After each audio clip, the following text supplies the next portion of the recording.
बिस्मिल्लाहिर्रहमानिर्रहीम, अस्सलाम वालेकुम। क्या हाल है आप सबके? उम्मीद है सब खैरियत से होंगे, खूब मज़े में होंगे और एंजॉय भी कर रहे होंगे। और जनाब, अभी पिछले व्लॉग में शायद मैंने ज़रा ज़्यादा ही कन्विक्शन से कह दिया था कि बारिश होने का मकसद ये है कि अब तो चली गई है सर्दी और अब तो सिर्फ़ और सिर्फ गर्मी ही आएगी। बस देख लीजिए, इतने भी यकीन से कभी कोई बात करनी नहीं चाहिए। देखिए कैसे पलट के आप तक आती है। तो बस 2 दिन से हमारे पास जो है वो फ्लरीज़ गिर रही हैं, मौसम शदीद ठंडा हो गया है, तो माजरा आपके सामने है।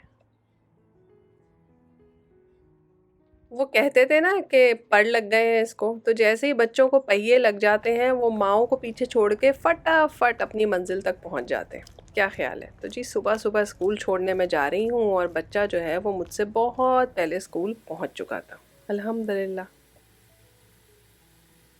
आप बताइए किस-किस का बर्नआउट हो जाता है रोज़-रोज़ खाना पका के?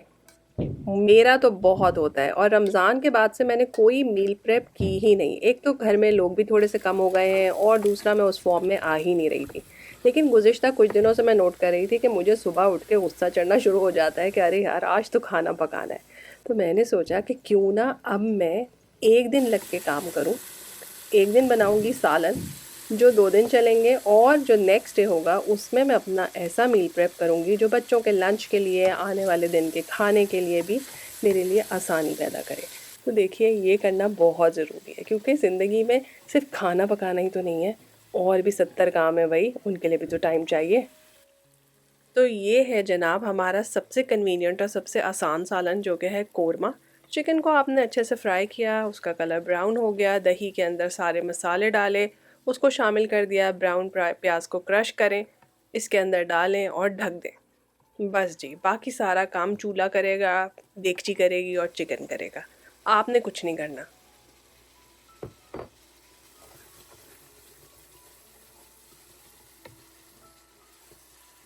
मसाले बहुत बेसिक हैं, नमक मिर्च हल्दी धनिया पाउडर गरम मसाला और खड़े हुए गरम मसाले। बस यही डलता है कोरमे के अंदर और उसी से कोरमे में बहुत अच्छी खुशबू आ जाती है। अच्छा, कोरमा मुझे तो बहुत पसंद है, लेकिन हमारे घर में 1-2 लोग हैं जिन्हें कोरमा ज़्यादा पसंद नहीं है। तो चिकन बहुत बड़े साइज़ का था, तो उसमें से मैंने कुछ बोटियाँ निकाल के उसमें तंदूरी मसाला लगा के रख दिया कि इसको बिल्कुल ऐसे ही ड्राई कुक कर लूँगी। जिसको नहीं खाना कोरमा वो ये खा लेगा। तो बस जी अल्हम्दुलिल्लाह उस दिन हमने कुछ ख़ास काम किया नहीं, बस ये 2 सालन बनाए और अगले दिन के लिए प्लानिंग की कि हमने क्या-क्या करना है। तो यहाँ पे है मेरा खाना और जी नेक्स्ट डे स्टार्ट हुआ बहुत ही खूबसूरत फूलों के साथ। ये फूल डिस्काउंट पे लगे हुए थे, हमारी बेटी हमारे लिए लेकर आ गई और मैं इतनी खुश हुई, ऐसे ही बिला वजह कोई आपको फूल दे दे, तो अच्छा तो लगता ही है ना। तो जी ये है संडे की मॉर्निंग। सैटरडे को हमने खाना पका लिया था, आपके सामने 2 सालन बनाए हैं। यहाँ पे सुबह-सुबह हम उठे हैं, बच्चों को कुछ नाश्ता बना के दिया है, चाय बनने रखी है और अपने लिए हम बनाने लगे हैं ख़ास अंडा। बहुत दिनों से सोच रही थी ये वाला अंडा बनाऊँ, लेकिन बस सुस्ती आ जाती थी। आज सोचा कि कुछ अच्छा नाश्ता किया जाए ताकि सारा दिन काम करने की हिम्मत तो जमा हो जाए। हम तमाम ख़वातीन में एक बहुत बुरी आदत होती है कि हम अपने आप को हमेशा पीछे रखते हैं। दावत है तो सुबह नाश्ता भी नहीं करेंगे और काम में लग जाएंगे, है ना? सबसे पहले दूसरे को नाश्ता बना के देंगे। सही कह रही हो ना? लेकिन हमेशा याद रखें, अगर डूबने वाले को बचाना है तो पहले आपको लाइफ जैकेट पहननी पड़ेगी। अगर किसी को ऑक्सीजन मास्क लगाने में हेल्प करनी है तो पहले आपको मास्क पहनना चाहिए। यानी अपनी मदद कीजिए सबसे पहले, उसके बाद ही आप दूसरों के लिए भला करने के काबिल होंगे। तो बिल्कुल उसी पॉलिसी को, उसी फ़ॉर्मूले को इस्तेमाल करते हुए मैं आपको बता रही हूँ कि आज चूँकि मैंने मील प्रेप करनी थी, बहुत सारा काम करना था, तो मैंने सबसे पहले अपने लिए नाश्ता बनाया। ऑब्वियसली इसमें दूसरों को भी शामिल किया। आलू बारीक-बारीक काट के पानी में भिगो के रखे थे। थोड़े से बटर में उनको रख दिया है जब तक वो सॉफ्ट नहीं हो जाते, ठीक है? और बहुत बारीक होंगे तो जल्दी सॉफ्ट हो जाएँगे। अंडा है, अंडे को फेंट लिया है जिस तरह से नॉर्मल ऑमलेट होता है। वैसे यहाँ पे मैं आपको एक टिप दूँगी कि अगर आप हर बंदे के लिए एक-एक बनाएँगे ना, एक अंडे के साथ, तो ये जल्दी बन जाएगा। लेकिन अगर आप मेरी तरह 3-4 अंडों का बनाएँगे तो इसको कुक होने में ज़रा टाइम लगेगा और पेशेंस चाहिए। तो जिस तरह से ऑमलेट का आप पूरा मिक्सचर बनाते हैं वैसे बना के आपने पके हुए आलूओं पे डाल देना है, ढक के रख दीजिए थोड़ी देर के लिए। बहुत अच्छे से जो है वो अंडा कुक हो जाएगा। चीज़ रखिए, इसको पलटा दें और अब थोड़ा थोड़ा सा दबा दें ताकि अगर कहीं से कुछ कच्चा रह गया है तो वो भी पक जाए, और चाहें तो इसको ढक के रख दें 5 मिनट, तो हर तरह से ये मुकम्मल तौर पे पक जाएगा। बहुत मज़ेदार अंडा बनता है, इतना फिलिंग है। इसको अगर आप कांटे चम्मच से भी खाएंगे ना तो आपको किसी ब्रेड की ज़रूरत नहीं पड़ेगी। मगर हमारे पास तो छुट्टी थी भाई, अब संडे हम बहुत फंडे की तरह मनाते हैं। हमने बनाई बड़ी मज़ेदार किस्म की सौंफ इलायची वाली चाय, साथ में छोटा सा पराठा, और ये देखें क्या ज़बरदस्त किस्म का अंडा है ना। मैं ये सोच रही थी कि अगर इसको बॉयल पोटैटोज़ के साथ बनाया जाए तो हो सकता है कि इसका कुकिंग टाइम थोड़ा सा मज़ीद कम हो जाए। क्या ख्याल है आपका? अगर आपके पास कोई मज़ेदार किस्म का आइडिया हो तो ज़रूर शेयर करें। एक कंसर्न जो आप लोगों की तरफ से बहुत आता है कि आपको लगता है कि दाल सही से धुली हुई नहीं है, लेकिन आप देखें सीधे हाथ पे ठंडे पानी में धुली हुई दाल है और वो बिल्कुल साफ़ पानी है, और उल्टे हाथ में ये खौलता हुआ गर्म पानी मैंने डाला है जो आपको गदला लग रहा है, लेकिन दाल फिर भी 10 दफ़ा की धुली हुई ही है। तो सिर्फ पानी के टेम्परेचर की फ़र्क की वजह से आपको पानी का कलर डिफरेंट लगता है। तो तसल्ली रखें, मैं बहुत अच्छे से दालें धोती हूँ। तो यहाँ पे हमने बनाया है शामी कबाब मसाला। सारे खड़े गरम मसाले जो हैं वो मैंने इसके अंदर डाल के पीस लिए हैं। नमक, मिर्च, हल्दी, धनिया पाउडर, गरम मसाला, सारे होल स्पाइसेस डाल के पीस लिए हैं क्योंकि बच्चे पसंद ही नहीं करते कि उनके मुंह में कोई चीज़ आए। तो चिकन के साथ मैंने दालें डाली हैं, इसमें दालचीनी और जो तेज़पात है वो भी मैंने साथ में डाल दिया है। अच्छा, ये आलू पहले मैं नहीं डालती थी, लेकिन कुछ अर्सा पहले मैंने शीरी अनवर को देखा कि वो आलू डाला करती थी और मैंने नोटिस किया कि कबाब का फ्लेवर वाकई अच्छा हो जाता है, बाइंडिंग बहुत अच्छी आती है।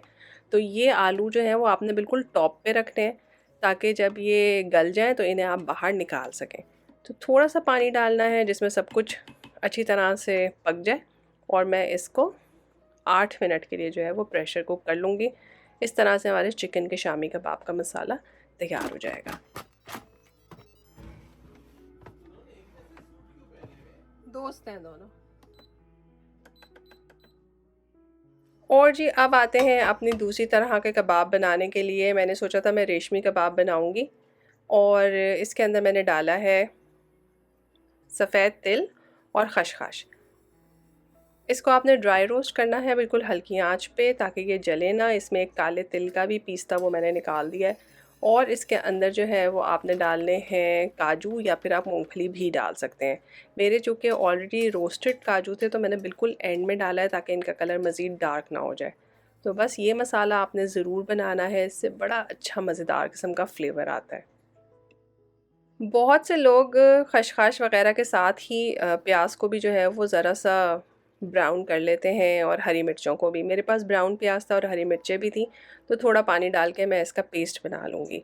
अच्छा, इसके अंदर आपने अदरक भी डालना है और लहसुन भी डालें। मेरे पास लहसुन था नहीं, मैं फिर लहसुन अदरक का पेस्ट डाल दूँगी इसके अंदर। तो अदरक के मैंने बड़े बड़े से पीसेस डाल दिए हैं और इनको अच्छी तरह से ब्लेंड करके बड़ा स्मूथ सा अच्छा सा इसका पेस्ट तैयार हो जाएगा। इससे आप कोई भी वाइट कढ़ाई, रेशमी हांडी, मलाई बोटी कढ़ाई, कुछ भी इस मसाले से बनाया जा सकता है और उससे टेस्ट बहुत अच्छा आता है। तो जी एक दाल जो मैंने भिगोई थी उसको तो मैंने डाल दिया है शामी कबाब में, और जो दूसरी दाल थी उसको मैंने उबलने के लिए रख दिया है। ठीक है, तो उसका मैं क्या करूँगी वो मैं आगे बताती हूँ। तो यहाँ पर हम आ जाते हैं अपनी मलाई बोटी कढ़ाई की तरफ। इसमें मैंने चिकन बोनलेस लिया है, उसको छोटे छोटे पीसेस में काट लिया है। आप चाहें तो इसको स्क्यूअर्स में भी लगा के ग्रिल कर सकते हैं, लेकिन मैं इसको हांडी में पकाऊंगी। तो मैंने इसमें 2 चम्मच मेयोनीज़ डाला है, 3 चम्मच भर के आप समझें। मैंने इसमें गाढ़ा गाढ़ा दही डाला है। सावर क्रीम मैं अपनी ख़त्म करना चाह रही हूँ, तो मैंने 1 से 1.5 टेबल स्पून जो है वो सावर क्रीम भी डाल दी। मेरा फ्रिज इतनी ठंड की वजह से हर चीज़ जमा रहा है, तो ये देखें ज़रा क्रीम किस फॉर्म में है, एकदम पत्थर की तरह जम गई थी। तो इसे मैं थोड़ी देर बाहर रखूँगी और 1-2 टेबल स्पून इसके अंदर मैं क्रीम भी शामिल करूँगी। सही है। और जो मसाला मैंने बनाया था उसका हाफ़ इसके अंदर मैं डालूँगी। तो आपने नोट किया होगा कि मैंने इसके अंदर ग्रीन चिलीज़ डाली थी, तो आप अपने टेस्ट के हिसाब से जितनी हरी मिर्चें डालना चाहते हैं डाल लें, क्योंकि ये जो है ये बग़ैर लाल मिर्चों के बनेगा। इसमें सफ़ेद मिर्च भी डाल सकते हैं 1 चम्मच, आप चाहें तो काली मिर्च भी डाल सकते हैं। मैं इसके अंदर नमक, काली मिर्च, ज़ीरा पाउडर और धनिया पाउडर, ये 4 चीज़ें डालूँगी, और बाकी जो इसमें मज़ा आएगा वो हरी मिर्चों से ही आएगा। उसके अलावा आपके पास अगर घी है तो आप घी डाल दीजिए, मेरे पास मक्खन था तो मैंने मक्खन डाल दिया है। इसको आपने मैरिनेट होने के लिए रखना है, ओवरनाइट रख लें, बहुत अच्छी बात है, लेकिन कम से कम 1-2 घंटे तो ज़रूर रखिए। अगर आप चाहें तो मैरिनेशन में आप कसूरी मेथी भी कूट के डाल सकते हैं, या फिर जब ये पूरी पक जाए तो फिर ड्राई कसूरी मेथी के 1 टेबलस्पून जो है वो क्रश करके आप इसके अंदर शामिल कर दें। तो बेसिकली इसका टेस्ट आप अपने हिसाब से ही बनाएंगे, मिर्चें विर्चें तो इसमें इतनी ज़्यादा होती नहीं है। तो यहाँ पे साथ साथ हमारी दाल जो है वो बॉईल हो रही है, और साथ ही हमारा शामी कबाब का मसाला भी तैयार हो गया है। सेम कबाब जो है वो आप मटन से या बीफ से भी बना सकते हैं, और आप देखें ऊपर ही आलू रखने का फ़ायदा ये होगा कि आप आलू आराम से उनको रेस्क्यू कर सकते हैं, वो अंदर मिक्स नहीं होंगे, और साथ ही इसके अंदर से आप कड़ी पत्ता बल्कि तेज़पात और दालचीनी भी निकाल दीजिए। अब उसको हम ठंडा होने देंगे, उसके बाद ही उसे पीसेंगे। उतनी देर में जो है वो हम अपने दूसरे कबाबों की तैयारी कर लेते हैं। वैसे मैं सोची थी इसको मील प्रेप डे कहने के बजाय ना कबाब डे कहना चाहिए था, क्योंकि मैं चाह रही थी कि वो सब चीज़ें बन जाएं जो बच्चों के लंच में देने में काम आ सकें, खाने में काम आ सकें, और मेरे लिए जो है वो आने वाला हफ्ता थोड़ा आसान हो जाए। तो बस जी बोनलेस चिकन है और उसका मैंने कीमा खुद ही से बना लिया है। साथ में मैंने इसके हरी मिर्चें और हरा धनिया डाल दिया है। अगेन आपकी मर्ज़ी है कि आपने इसको कितना तीखा रखना है। इसके अंदर बहुत ज़्यादा मिर्च मसाले नहीं जाएंगे। हरी मिर्चें आपने देखा मैंने 3-4 हरी मिर्चें एडिशनल डाली हैं, और ये जो हमने पेस्ट पीस के रखा था इसका हाफ़ पेस्ट इसमें डाल रहे हैं, जिसके अंदर ऑलरेडी 2 या 3 पहले भी हरी मिर्चें शामिल हैं। तो इसमें भी सफ़ेद मिर्च या काली मिर्च आप डाल सकते हैं। खूब सारा धनिया पाउडर जाएगा, ज़ीरा पाउडर जाएगा, गरम मसाला जाएगा, नमक जाएगा। तो बस इन शॉर्ट मिर्चों का काम जो है वो आपने काली मिर्च, सफ़ेद मिर्च या हरी मिर्च से लेना है, दैट्स इट। अच्छा, घी है तो आप घी डाल दीजिए। अगर आपका चिकनाई वाला गोश्त है तो फिर तो आपको ज़रूरत नहीं है इसकी, लेकिन मेरा जो है वो बिल्कुल बोनलेस रूखा गोश्त था, तो मैंने इसके अंदर अगेन 2 टेबलस्पून भर के बटर डाल दिया, ताकि जो कबाब हैं वो जूसी बने और मॉइस्ट बने। इसमें से कुछ कबाब जो हैं वो हम बनाएंगे तवे पे, और कुछ को हम बेक कर लेंगे। और ये सारे के सारे कबाब आप बेक भी कर सकते हैं, तवे में भी बना सकते हैं, और चाहें तो एयर फ्राई भी कर सकते हैं। अब ये जो रेशमी कबाब का मसाला तैयार हुआ है, इसको आप थोड़ी देर के लिए मैरिनेट होने के लिए छोड़ दीजिए, ताकि उसके बाद जब हम इसके कबाब बनाएं तो अच्छे बने। अब हम आ गए हैं दूसरे अपने बिहारी कबाब या गलावटी कबाब बनाने के लिए, और इसके लिए मैं शॉर्टकट यूज़ करूँगी। वैसे मैंने बहुत दफ़ा पहले भी बनाए हैं, ईद पे भी बनाए थे, लेकिन इस दफ़ा मैं सोची थी कि थोड़ा सा अपने लिए आसानी करते हैं। कुछ भी नहीं किया है, बस इसके अंदर मैंने 2 स्लाइस डाले हैं, कॉर्नर के स्लाइस डाल दें, 1 प्याज है, हरी मिर्चें, साथ में जिंजर गार्लिक पेस्ट भी डाल दिया है। और इसमें मैं कीमा यूज़ कर रही हूँ बीफ का। आप मटन भी यूज़ कर सकते हैं, आप चिकन भी यूज़ कर सकते हैं, लेकिन ये सबसे अच्छा रेड मीट में ही बनता है। ईद पे जब मैंने बनाया था तो इसमें सारे घर के मसाले डाले थे, साथ में कच्चा पपीता या फिर बिहारी कबाब मसाले के सिर्फ 2 टेबलस्पून डाल दें तो उससे गलावट आ जाती है। लेकिन आज मैंने क्या किया कि मैंने इसके अंदर तिक्का सीख कबाब मसाला शान का बस वो डाल दिया, और अगेन इसके अंदर भी मैंने थोड़ा सा मक्खन डाला है, इस वजह से क्योंकि ये बिल्कुल रूखा कीमा था और इसके अंदर फ़ैट जो का पोर्शन जो है वो काफ़ी कम है। तो इसको भी जो है वो हम अच्छी तरह से मिक्स करेंगे और थोड़ी देर के लिए मैरिनेट होने के लिए रख देंगे। और जनाब काफ़ी देर से ये भी मैरिनेट हो रहा था, कम से कम मेरा ख़्याल है 1-1.5 घंटा तो ये रहा। उसके बाद जो है वो मैंने शामी कबाब का मसाला अलग कर लिया था, ताकि यहाँ से जो है वो क्लीनिंग हो जाए। साथ साथ जो है ना वो सफाई करनी बहुत ज़रूरी है। हर चीज़ को अगर हम टालते रहेंगे ना कि अगली दफ़ा करेंगे, यकीन माने वो अगली दफ़ा महीनों आती नहीं है। तो बस जी, हमने इंस्टेंट पॉट जो है वो उसकी जगह पे पहुँचाया, अपनी वाइट मलाई बोटी जो है वो रख दी पकने के लिए, और यहाँ पे जो है वो हम शामी कबाब का मसाला पीस लेंगे। कि अभी भी थोड़ा सा नीम गर्म है, तो इसके अंदर मैं अभी प्याज, हरी मिर्चें, धनिया वगैरह कुछ नहीं शामिल करूँगी, ना ही अंडा। जब ये मुकम्मल तौर पे ठंडा हो जाएगा तब वो सब चीज़ें इसके अंदर शामिल करेंगे। आप में से कितने लोगों के साथ ऐसा होता है कि एक दिन अचानक ही घर का कोई फ़र्द उठ के कहता है, ओह वो कितने दिन हो गए तुमने वो चीज़ नहीं बनाई, या वो चीज़ जो हमारी अम्मी बहुत अच्छी बनाती थी, या फ़लानी चीज़ जो आपने बनाई थी वंस अपॉन अ टाइम, तो उसे बनाए हुए कितना ज़माना हो गया, तो वो बनाओ। अब चाहे आप हज़ारों करोड़ों लाखों चीज़ें ने बना के खिलाएं, मगर जब कोई एक चीज़ पे दिमाग अटक जाए तो बस फिर अटक ही जाता है। तो बस यही हमारे घर में था। वो कबूली नहीं बनी बहुत दिनों से। अच्छा, कबूली मेरे बच्चे जो नॉर्मल कबूली है ना, जो वाइट चावल में आपको चने की दाल नज़र आती है, वो इतने शौक से खाते ही नहीं है। तो अब मैंने कबूली के साथ भी थोड़े से ड्रामे कर लिए हैं। मैं हमेशा ऐसे ही बनाती हूँ। चने की दाल को अलग से बॉईल करें, उसके बाद नॉर्मल जैसे बिरयानी का मसाला बनाते हैं, बिल्कुल वैसे बिरयानी का मसाला बनाएं। घी में प्याज फ्राई करें, टमाटर के साथ जिंजर गार्लिक पेस्ट, दही के साथ जो है वो मसाला बना लें। जो दाल आपने उबाली थी उसी का पानी थोड़ा सा यूज़ कर लें ताकि अच्छी सी ग्रेवी बन जाए। दाल हमने पहले से पकाई हुई है, तो अभी हम जो है वो थोड़ा सा मसाले को खूब अच्छे से पकने देंगे, दाल अभी नहीं ऐड करेंगे। तो साथ साथ आप देख लीजिए कि मलाई बोटी भी जो है वो पक रही है, और थोड़ा थोड़ा चूल्हा मैं साथ साथ साफ़ करती रहती हूँ। वैसे तो बेचारे ये गोरों के चूल्हे हैं, हमारे इतने बड़े बड़े देगचों के काबिल ही नहीं है, लेकिन फिर भी इनको साफ़ सुथरा रखना बहुत ज़रूरी है। तो हमने अपना जंबो साइज़ का तवा रख लिया है, और जो बीफ के कबाब बनाए थे उनको अब आप कोई भी शेप दे सकते हैं। नॉर्मल जो गोल कबाब हैं आप वो शेप दे दीजिए, या फिर इस तरह से छोटे छोटे कबाब बना के इसमें किसी सीख की मदद से सुराख कर लें। उसको साथ साथ फ्राई करते जाएं और बस आपके कबाब तैयार हैं। एक चीज़ यहाँ पे मैंने नोट की कि जब मैं घर का मसाला लगाती हूँ तो आप इसको 2-3 घंटे भी मैरिनेट होने के लिए रखें, कोई फ़र्क नहीं पड़ता। लेकिन ये जो मैंने लगाया था टिक्का मसाला, सीख कबाब टिक्का मसाला समथिंग, उसने इसको इतना गला दिया कि मैं जल्दी जल्दी कबाब फ्राई करके निकाल रही थी, अदरवाइज़ ये टूट रहे थे। तो इस चीज़ का ज़रूर ख्याल कीजिएगा। तो मैं तो यही रिकमेंड करूँगी कि आप घर में ही मसाला लगाएं ताकि कबाब आपके लिए हैंडल करने आसान हो। लेकिन बहरहाल हमने जल्दी जल्दी पका लिए थे तो अल्हम्दुलिल्लाह अच्छे बन गए थे।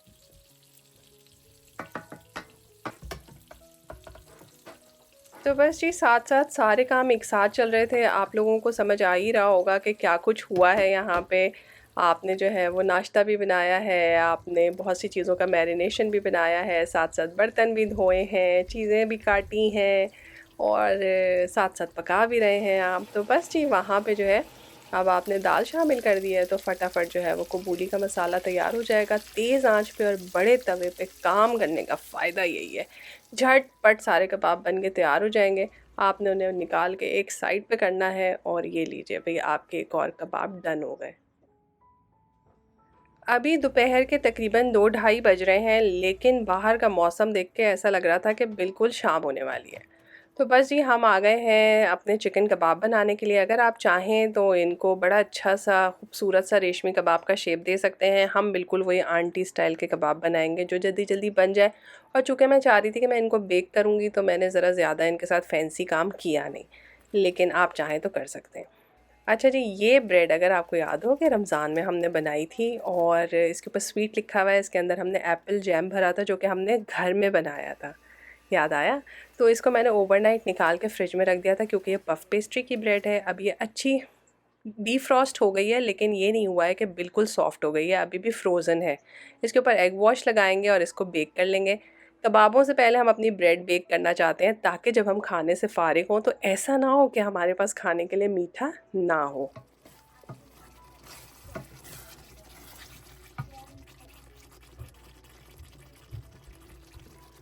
तो यहाँ पे हमारी मलाई बोटी जो है वो बिल्कुल इख्तितामी मराहिल पे है, बहुत अच्छी गल गई थी। कबाबों को मैंने उसी तवे के ऊपर जो है वो अच्छी तरह से सेट कर लिया है, और यहाँ पे देखें दाल का भी पानी खुश्क हो गया है, और इसको अब हम फ्रिज में रख देंगे ठंडा होने के बाद।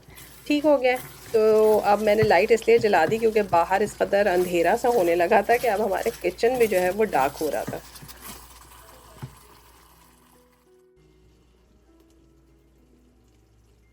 मलाई बोटी को मैंने चखा तो मेरे हिसाब से मुझे मिर्चें थोड़ी कम लग रही थी, तो मैंने ऊपर से 3 हरी मिर्चें और काट के डाली हैं। तो इसको दिखाने का मकसद ये है कि आपको आइडिया हो कि आपने इसको किस हिसाब से मिर्चों वाला बनाना है। इसमें कोयले का धुआं दे दीजिए, उससे बहुत अच्छा फ्लेवर आएगा, और जो खाएगा वो कहेगा वाह वाह क्या बात है।